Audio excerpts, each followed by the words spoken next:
Okay, so I have the initial hole cut in the dash, went ahead and pulled the Band-Aid off, got that in there.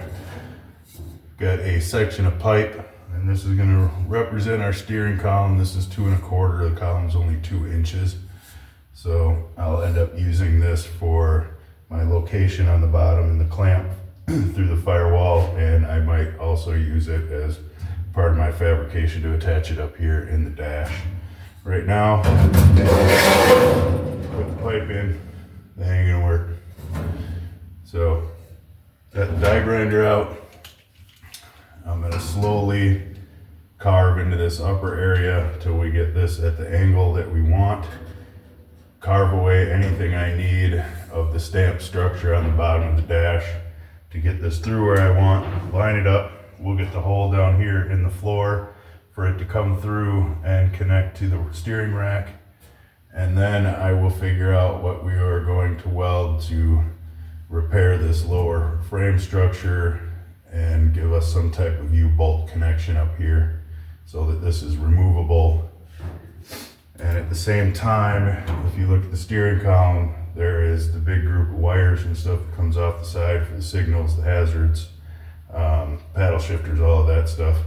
So I'm gonna have to make a way for those wires to feed through here. And with the frame being on the bottom, I can't really have that opening there to run through and hide it. So I think I'll end up making a separate trim panel that will cover this area and trim it up nicely once the wires go through. So this hole in the original dash will be a hair bigger than it needs to be, just to get all the wiring, everything through, and then we'll slide that other cover over the top to clean it up and make it look nice. So that is the plan. I'm gonna start making noise, getting this thing cut apart, and make it happen.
Got about an hour in, and I have fabricated these 3 parts here. The one on the left will be the piece that welds into the dash. The center piece there is the one that will weld into the lower, and those 2 nuts there will tighten down and lock the bottom of the column in place. The piece on the right will be a trim panel, and that'll get 4 holes drilled in it. And we'll use these little weld-in nutserts and screws to attach that, and that will be the trim piece that closes everything else up. So I got the 2 pieces that I need all together on this.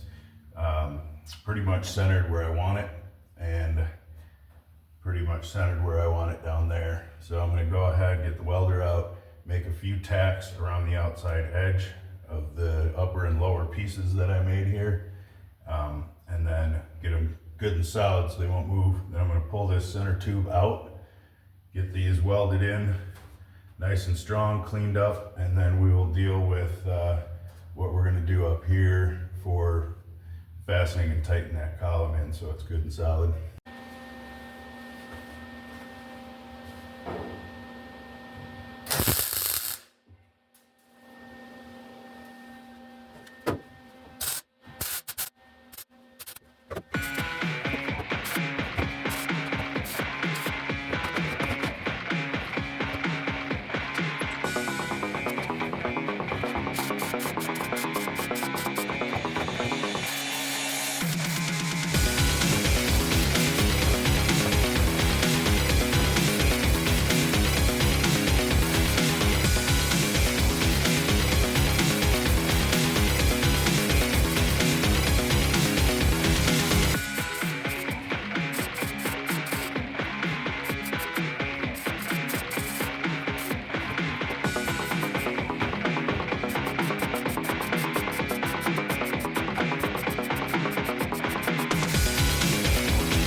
piece welded up along the bottom now.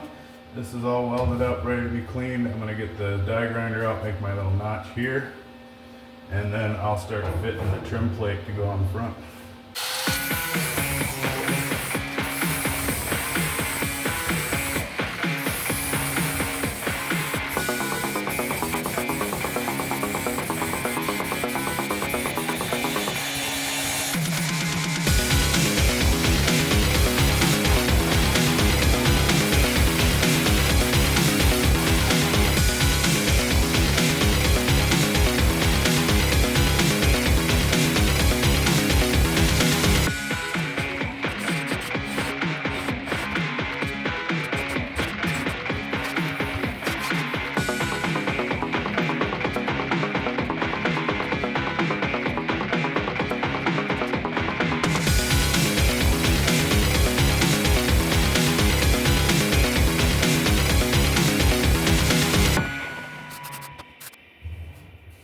I've got everything ground out smooth how I want it, ready to go. I'm gonna grab that steering column and get it slid into place. Nutserts are in for my little trim plate to just screw in nice from the front. And I've got the bolts in to clamp that at the bottom. The only thing I need to order is like 2 1/4 inch T-bolt clamp, because that's what I'm gonna use to really get this solid up here onto that collar. But I'm gonna go ahead and grab that and get this thing thrown in.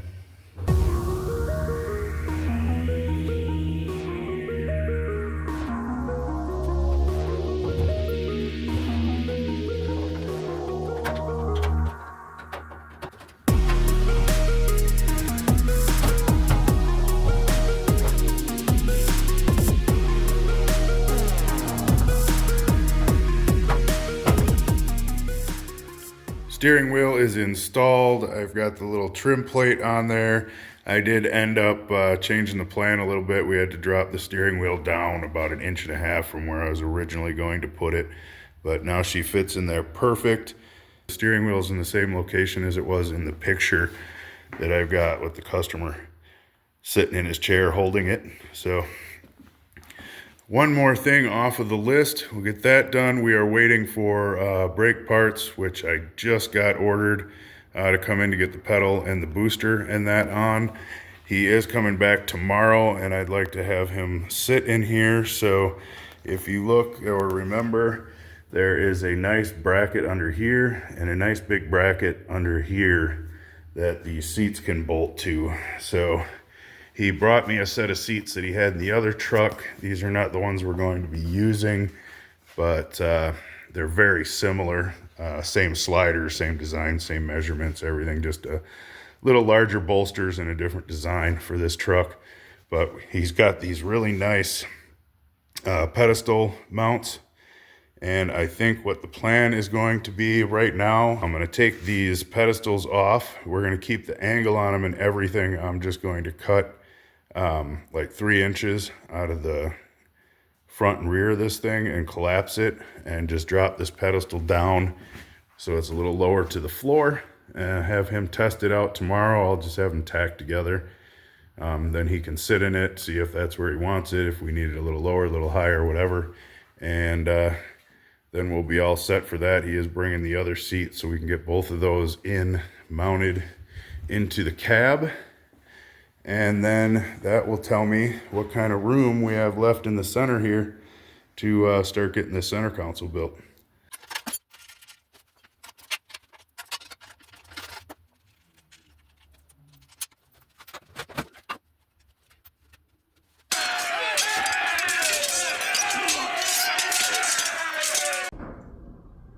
These are the van pedestals that the customer brought over for us. They were a hair too tall.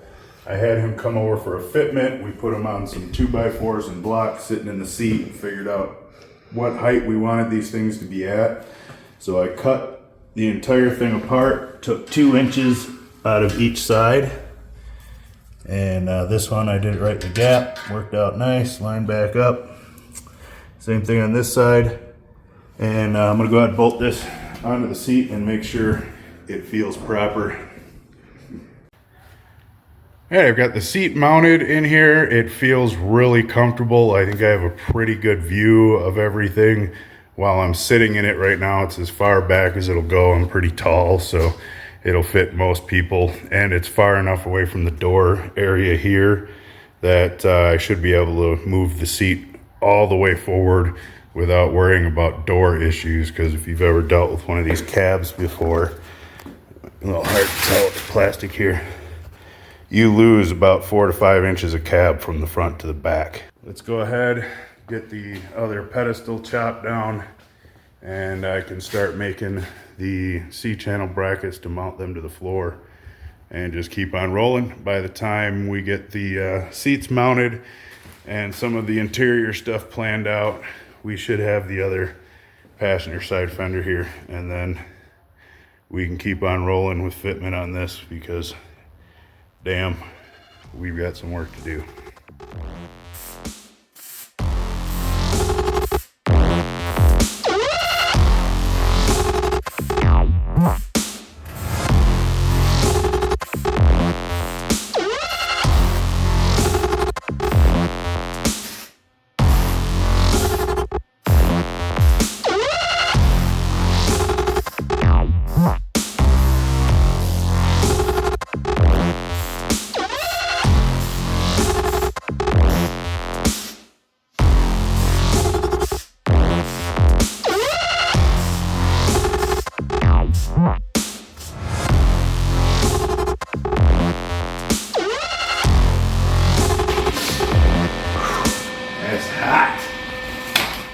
The front area of the seat does line up with this mid-mount bracket here, but the rear is like here in the middle of a pan, so there's no solid place to put it. We can't just bolt it right to the sheet metal there.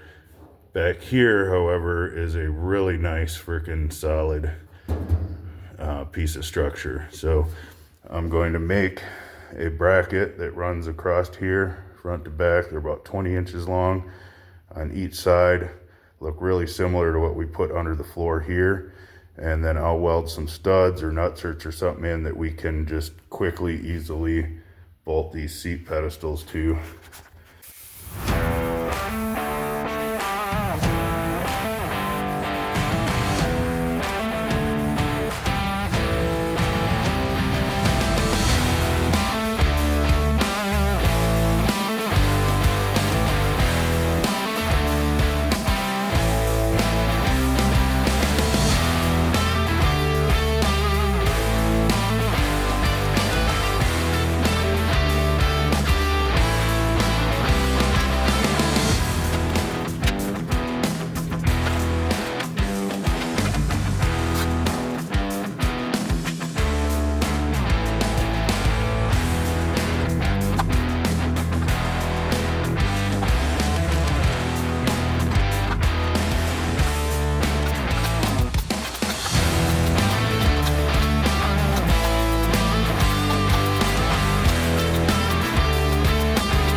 Come on, you can do it. Come on, just push the button. Push the button. Come on, push it. You can do it. Come on.